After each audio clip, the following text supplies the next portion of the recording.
Before I come into the deep dark forest, I was in a good place. Uh, I was in a bungalow band, yeah, with my four other brothers.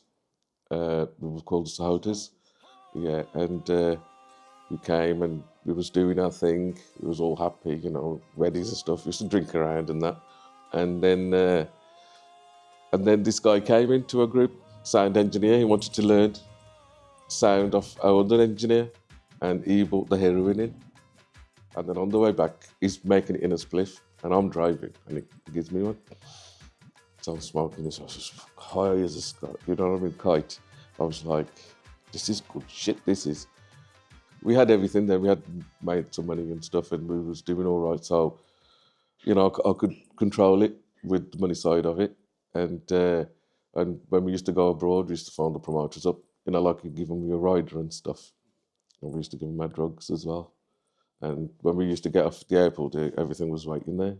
Yeah, it was like we used to, just to get there shaking, rattling. Yeah, sitting in the back of the car. I remember it all, and trying to roll a spliff up with the heroin and that. But I enjoyed it for the first, I don't know, 8 odd years, 10 years maybe, and I was all right with it. I loved it. In fact, it was just partying, just that kind of lifestyle. And we used to throw parties and everything. We used to do some crazy stuff. And then the band started like fighting with each other, not fighting, like arguments. And then a few years down the line, we kind of broke up. Yeah, people want to do their own stuff, you know what I mean, things, and wanted to do this, that, the other. So I was doing all kinds. I worked at Raw Mail, I worked in casino, I've worked a lot of delivery jobs and stuff, shopping, delivery.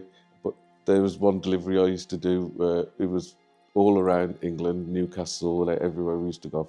And I crashed a van like 5 times. Yeah, on purpose, you know what I mean? Thought this is the end. Yeah, I just wanted to finish it enough times. But no, I could. Always crashed the van. Always used to walk out with a cut here and a cut there, but never had a broken bone, ever. And I was thinking, come on, you know what I mean? Actually, my son, I said to my son, he was about 20 something, I think he was then. And he goes, Dad, only the weak kill themselves. That's what he said to me. And that stuck in my head. And I never, ever went back and done anything like that. It just stuck in my head because I says, look, this is what I'm doing, this is what. And that's what he said to me. And then they think of it ever again. Music means everything to me. When I gave up the drugs, all I had was my music. I was locked in my bedroom. Kids were talking to me and stuff, but I always was stuck in my room, in my bedroom, and all I listened to 8 hours a day, maybe 10 hours a day, had my headphones on. Duvets over there, my sheets over there, my pillows, God knows where they were. And once I fell, I got wardrobe, the old style built-in wardrobes of a bed. I fell and I couldn't get up, I was stuck. I goes, so I just stayed there all night. And in the morning, I felt a bit because you feel really weak and you like really half dead and couldn't get up. And I don't know how I got up in the morning because I was stuck there between the bed and the wardrobe. Just got up, moving on and think, yeah, now I feel a little bit better. Things are going to get better, but they didn't. I was fine in my bedroom. I love my bedroom. Fine there, just carry on smoking this shit, yeah, and just get on with it. But I thought, nah, I ain't going back there. I ain't doing it. And I never really thought about it again. Drugs have been 18 months. I gave up February the 15th, 2023. Yeah, that was, I threw everything. I used to have two, because I was smoking a spliff, I used to have butts like, and maybe half a spliff for bad times when you ain't got no money. And I threw them all in the toilet. And I had a couple of bags through them. I was there for flushing forever, but they eventually went through. Yeah, and I thought, yeah, that was it. Never touched heroin and all crack after that. When I came out of treatment, I mean, I was lost. I went to groups. I was going into groups. I went to one group first. And a day when I stayed there, there's this guy, Jay, right? He's a lovely guy, yeah. I was walking out of there. He stopped me. He goes, what's your name? I goes, Vijay. I goes, yours? He goes, Jay. I goes, Vijay. And then we stopped.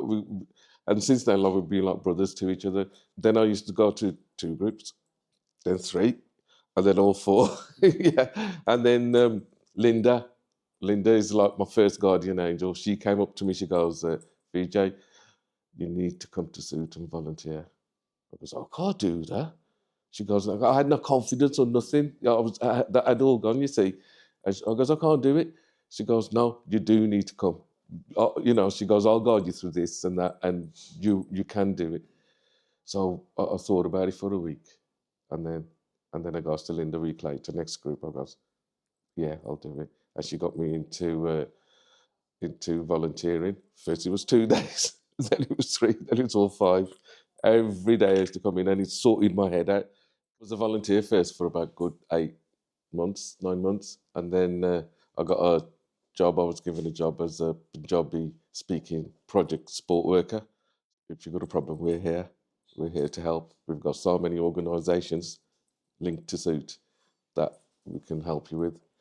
We've been going to temples and stuff. Some temples are actually doing it themselves, but some say like, no alcoholic, no drug user comes here, and it's always like a wall. So we're trying to approach it from different directions. I'm trying to go there, do seva, langar and stuff, and slowly get to know the people, and then tell them, talk to them, and if they say this, that, the other, and then guide them towards us.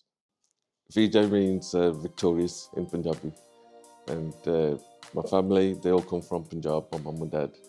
But I was born here. All my family, my brothers, got loads of them. We were all born here.